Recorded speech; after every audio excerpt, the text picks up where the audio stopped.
few months ago, rumors flew around the town of Lapeer, Michigan. These rumors were all concerning the purchase of land just south of the city limits.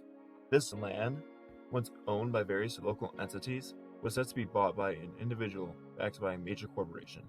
Many in the town believed that this major corporation was Disney, who wanted to build a theme park or resort on this property. The surprising part was that these rumors weren't coming from the village nimblets, but from various city officials who supposedly had to sign NDAs regarding the purchase. Obviously, most people who heard the story failed to believe it when they first heard it. But as various sources discussed the issue, it not only seemed real, but became a pressing issue in the eyes of the community. At one point, the outcry over these rumors became so great that the local state senator publicly confirmed that people did in fact buy the property with the intent to build a theme park or resort. Although he said that the mouse wasn't involved in the purchase, there was a major private entity backed by various different investors. However, he was later forced to retract that statement before the acquisition was placed on hold until further notice. Meanwhile, the village nimblets were too focused on the shark infestation in the town.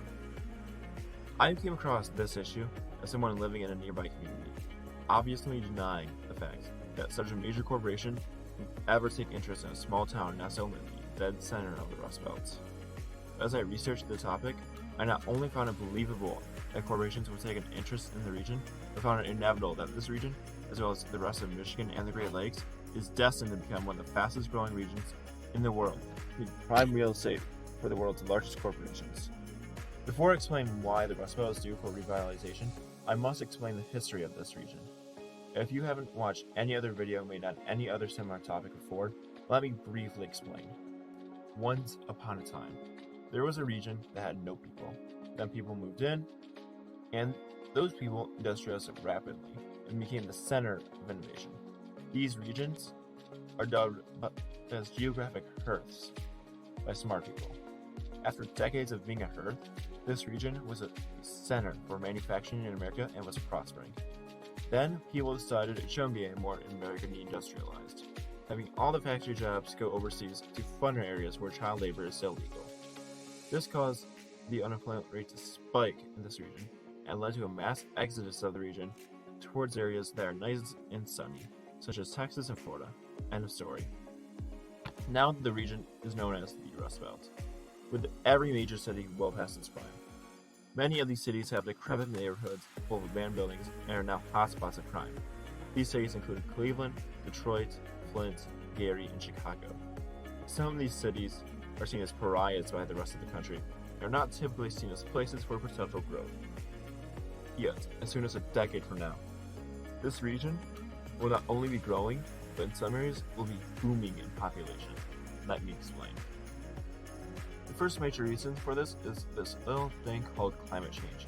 Although your dad probably doesn't think it's real, this change in global climate will become a major influence on population patterns much sooner than you think. According to the NOAA, the average sea level is supposed to rise 1 foot, and average temperatures are expected to rise by 1.5 degrees Celsius or 2.7 degrees Fahrenheit.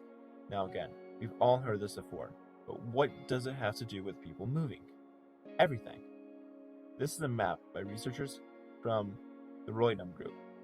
It measures the weeks with an average high above 95 degrees in the United States between 2040 and 2060. The more red a county is, the hotter it is set to become. As you can see, much of the South is very red, but the majority of the Southeast does have at least 8 weeks where the average temperature is well above 95 degrees. Essentially, that is really hot. Meanwhile, one can see that in the Great Lakes region, a week with temperatures over 95 degrees is still relatively rare, showing that temperatures are likely to be much more tolerable and safe in the Great Lakes during the summer. I also found a time out by these guys, whose names I will not pronounce because I'll definitely butcher them. They took part in a model that estimated the change in the city's average summer high and winter low. In this model, many cities in the Great Lakes region are projected to have the greatest increase in winter lows, making the once harsh winters much more tolerable. Lastly, in a series of maps by the Roydom Group, I am definitely butchering that name, it was shown that the Great Lakes have projections of marginal effects from wildfires and floods. Most significantly, Great Lakes region is not only projected to have no decline in crop production, but instead have a greater yield than ever before. All in all, the Great Lakes region may not only be the few regions with little negative effects from climate change, but actually reap various benefits from it. The Great Lakes may also become a major hotspot for all sorts of displaced climate refugees looking for a new home.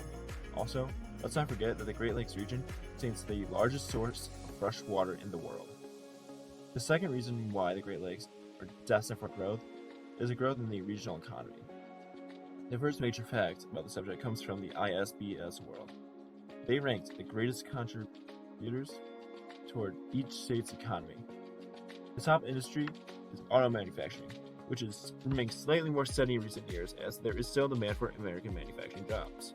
However, right on its tails are the retail and medical sectors of the economy, growing sectors that facilitate growth in many other regions, contributing towards a turn for the better in most economies in the Great Lakes, far better than the free fall seen 10 years ago in these exact same areas. More importantly is simply the amount of people already in the Great Lakes. Looking at the largest megalopolis in North America, Great Lakes megalopolis stands out as the largest, even containing more people than the megalopolis in the Northeast. This major megalopolis stands from Minneapolis, Quebec City, containing about 60 million people, all within the area the size of Texas, America's favorite measuring stick. In fact, from a central location in this megalopolis, such as Detroit, every major city in this megalopolis is within an 11-hour drive, all while still being within a day's drive from most of the East Coast, making various amenities already available to consumers when they drive.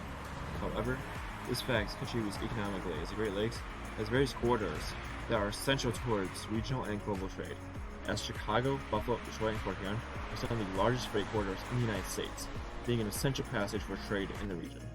Lastly, land is cheap here. Because so much of this region has been in decline for the past few decades, buying land in the Great Lakes is significantly cheaper than many other economically viable areas in North America. Not many people see the glamour of buying land within an hour's drive of Detroit, Flint, Cleveland, or Gary. However, positioning themselves in one of these cities could in fact be one of the most viable options as a corporation, especially those who want a cheaper alternative. But remember, corporations are stingy, just like your mom. Let's look back at the acquisition of land Lapeer. If one were to place any major business here, whether that be a theme park or a factory, they see a growing economy, a positive outlook on the future climate, and a location half a day's drive from anywhere in the largest megalopolis in North America, all for one low price. Now, if you want more of these videos, please like, subscribe, and remember, don't judge your location by its cover, and stay crispy.